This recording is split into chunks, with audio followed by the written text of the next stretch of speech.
तुम्हारा ख्याल बिल्कुल दुरुस्त है। ये सब आंटी की वजह से हुआ। ना आंटी डैड को बड़ा चढ़ाकर बताती, ना ये सब कुछ होता। तो इनको इतनी आजादी क्यों दी हुई है आंटी ने कि वो तुम लोगों के पर्सनल मामलात में मुदाखलत करे? डैड उनकी हद से ज्यादा साइड लेने लगे और यही बात हम सबको बहुत बुरी लग रही है। तो इनको समझाओ ना कि इस तरह ना करें। हमारी सारी खुशी बेकार हो गई। कितनी खुश थी मैं तुम्हारी जॉब को लेकर, उनकी वजह से मैं ये खुशी फील भी नहीं कर पा रही हूँ। दिमाग में वही बातें चल रही हैं। तुम इन बातों को इतना सीरियसली मत लो। वो तुम्हारे वालिद हैं, तुम उनको समझाओगी, वो तुम्हारी बात जरूर समझेंगे। इनको आज तक मम्मा नहीं समझा पाई, मैं क्या समझाऊंगी। अच्छा खैर छोड़ो इन बातों को। ये बताओ कल हमारी तरफ आ रही हो ना? कोशिश पूरी करूंगी।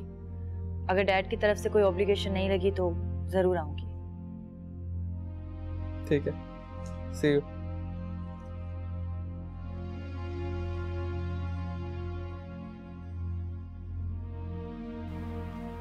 साहिर, साहिर,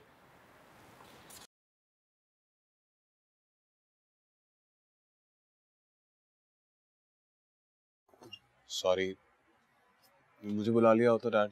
ये तुम क्या हर वक्त दुनिया से अलग अलग हो के तना बैठे रहते हो? क्या मतलब? ये रामीन और फैसल का क्या मामला है? थे गुड फ्रेंड्स आई गेस। वाकई?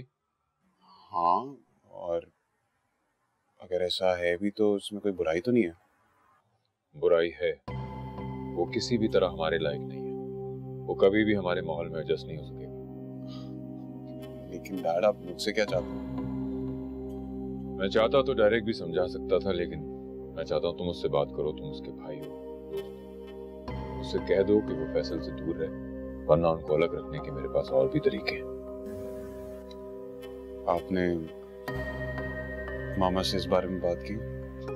तुम्हारी माँ के सर पे शैतान सवार है, वो कुछ नहीं सुनती। ऐसी बात नहीं है डैड, मामा कभी गलत नहीं हो सकती। तो फिर मैं गलत हूँ? नहीं, मेरा ये मतलब नहीं है डैड। तुमसे जितना कहा गया तुम उतना करो, समझे?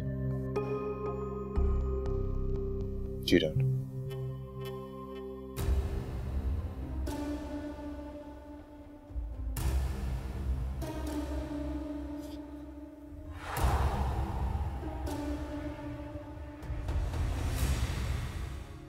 तुमने यकीनन छोटी छोटी कंपनीज में पार्ट टाइम जॉब की होगी। इतना बड़ा ऑफिस और इतना बड़ा बिजनेस सेटअप पहली बार देखा होगा। कोई भी बिजनेस बड़ा या छोटा नहीं होता सर, हम उसे खुद बड़ा या छोटा बनाते हैं। देखें ना,